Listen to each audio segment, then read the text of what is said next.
एक लल्ला नहीं संभाला जाता, और उन्हें क्या पता ये लल्ला नहीं है, समाज का हल्ला है, ये जहाँ जाता है तूफान मचाता है।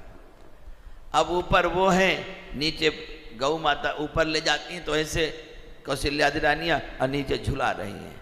अंत में मनाते मनाते गुरुदेव को मनाया कि गुरु की प्रसाद से हुआ है, अब गुरु जी ही रक्षा करें। जैसे गुरु की वंदना किया, भगवान समझ गए अब तो मानना पड़ेगा, क्योंकि मंत्र मूलम गुरुवाक्यम। क्योंकि दशरथ जी भी गुरु भक्त हैं, तो उनका लल्ला भी तो गुरु भक्त होगा। कान में कहा गाय माता के कि अब गुरु जी का वास्ता दे दिया है। शंकर जी कह रहे कि क्या बताएं, आपकी माता जी को बड़ा जल्दी है, गुरु जी कर रहे हैं। हम भी कोनो गुरु से कम है का? हम भी तो खेल रहे हैं, हमें भी तो त्रिभुवन का गुरु कहा है कि नहीं, वो बात तो ठीक है, लेकिन वो हमारे गुरु वशिष्ठ जी को याद कर रहे हैं। तो महादेव हो, वो विशिष्ट व्यक्ति हैं, अब विशिष्ट का सम्मान करना हमारा आदर है। अगर गुरु के सम्मान में हम अपना सहयोग नहीं करेंगे तो गुरु भक्ति कम हो जाएगी। गाय मैया रोने लगती हैं, शंकर भगवान व्यथित हो जाते हैं। तब भगवान वादा करते हैं, इसलिए मर्यादा पुरुषोत्तम है। वादा क्या करते हैं?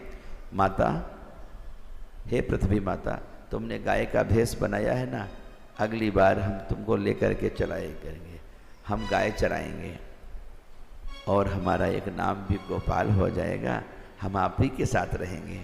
इतना कह करके भगवान ने सींग छोड़ी, कौशल्या मैया ने गोद में लिया, फिर आरती किया कि नज़र से बच गए। अब कहें अब फाटक नहीं खोलना, अब ध्यान रखना। भगवान अंदर ले गए। जब फाटक नहीं खोला, शंकर जी का बोध नहीं हुआ था, उन्होंने कहा अब हमको तो जाना ही जाना है। तो पहले तो नीलगिरी पर्वत गए तेजी से, पार्वती से कहा देखो पार्वती अब रहा नहीं जाता, अब राघव जो है ना अपनी बाल लीला का आनंद ले रहे हैं और हम जाएंगे। माता पार्वती ने कहा ये तो बड़ा स्वार्थ है, आप जाओगे हमें नहीं।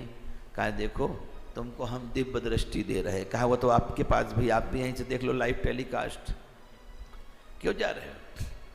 जिसको हम देखते हैं उससे मिलने के छूने की इच्छा होती है ना।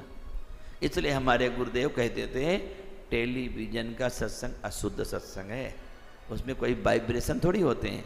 आप सुन सुन करके तोता के तरीके पढ़ने लगते हो, तरह तरह की बातें और सीख लेते हो टेलीविजन के माध्यम से, अनुभव में कुछ आती नहीं है। एक का अनुभव करना चाहते हो, दूसरा बाबा कुछ और सुना देता है, दूसरे के बारे में सोचते हो, तीसरा टपक पड़ता है चैनल में।